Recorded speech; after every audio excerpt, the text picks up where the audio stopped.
Hi y'all. I wanted to come and do a video in honor of Black Breastfeeding Week. So this week we are celebrating a lot of the Black women who want to breastfeed, who try breastfeeding, or who have difficulty with breastfeeding, or who succeeded at breastfeeding. So first, let's have a round of applause for the women who have breastfed. And then let's have a round of applause for the women who have tried and who are like, that's not for me. Okay, good for knowing your body. And then let's clap for the women who are like, I got no time for that. Fed is best. Because that's really what matters. Fed is best.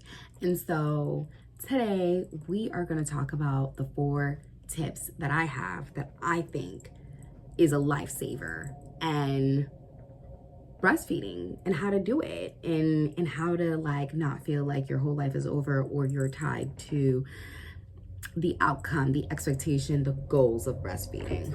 Okay, so first and foremost, I think that it's important to remember that fed is best, not breast is best, that fed is best.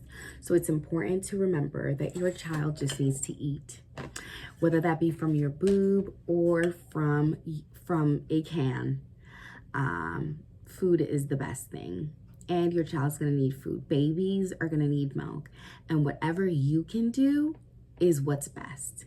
Whatever is best for you, for your mental health, and for feeding of the baby is what's the most important. Okay. Second tip. My second tip is that breastfeeding, you get the most milk between the hours of 12 and 4.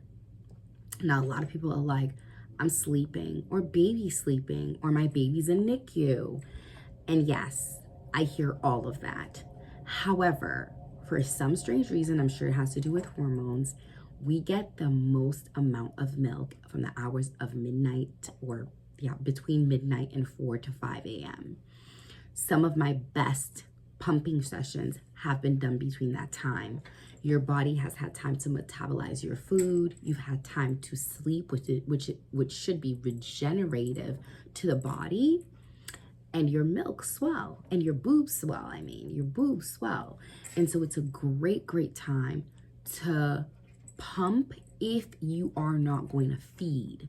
Now, if you have a baby that loves to eat, they'll probably be eating overnight. Put them on the boob. Put them on the boob. Now, a lot of time we want dad to do that nighttime routine, or your co-parent. If you want your co-parent to do the nighttime routine, I suggest you get up and pump. Yes, I know you're just getting into that really sweet spot of sleeping, but it's actually the best time to pump. You will get the most amount. I saw on TikTok the other day that women were putting socks over their cups so that they didn't have anxiety when they were looking at the bottles. So they put socks on the bottles that hook up to the breast pump so that they wouldn't see how much milk they were making, because it takes away from the anxiety. I also think that's a good idea to do, especially at night, because I think you'll be shocked and surprised how much milk you get. I've had to switch off, take them off, dump, and then re-up until my boobs are drained, which brings us to the third point. Your boobs need to be drained. Drained. And when I say drained, I mean, I need you to, I'm going to show it up here, what you should do. You should massage the boob like so, from on top, starting all the way from here, because you have nodes all the way here. You need to massage all the way here, all the way there. Let me see if I can get further up. All the way there, you need to massage the milk to come out. You need to make sure that your breast is drained. Why? Because there's something called hind milk, and hind milk is so good for babies. It helps them with their brain development. It helps them with their nervous system development, and it helps them sleep. There's loads do some research. You can look. Hind milk is amazing but a lot of times if you're breastfeeding, or if you have a picky eater, or if your boobs are not getting drained completely during a feed, then you're not getting all of that milk out. And you can't just put the baby on it and, oh, well, they don't want any more. No, no, no, no, no. You need to drain that boob, because what will happen is, if you don't drain the boob during the feeding, the breast is smart, and it will say, oh, we don't need to make this much milk anymore, and then it will slow down on milk production, and you don't want that. You need that milk, so you need to make sure that everything is drained. Okay, all right, so that was the third point. The fourth point, I'm drawing a blank. Oh my gosh, guys. Oh, there we go. The fourth point is the haka. Yes, I am a very loud and proud user of the haka, and I recommend for everybody to get one, even if you don't think you're gonna use it. Reason being, a lot of times when we're breastfeeding, they give us those little pads, right? Those little pads you put in your bra so that it can catch like let down in case like it squirts out, your baby cries, and all of a sudden it's like everywhere when you're going to sleep. But if you're feeding your baby on one boob, if you put the haka is a suction, so it has a suction, it goes, and you put it on there, and the suction holds it in place on your boob, on your nipple. If you do that, what will happen is, as you're feeding your baby on one side, the haka, the letdown, you get some like letdown, some drips from that boob. You will get a lot of milk. You haven't even pumped on that boob. Then let's say baby finishes that boob, drains it. You switch over to that, you can put that haka back on that milk, back on that bottom, just to make sure that everything is out. That is, if you're breastfeeding, if you're breastfeeding, or if you're pumping. I think those are very good things to use, because they really, really do help. I feel the haka saves me on my second, because he was a good breastfeeder, like chest feeding, whereas my daughter was much better with pump feeding. And so I pumped a lot with my daughter, and it made me learn a lot of tricks.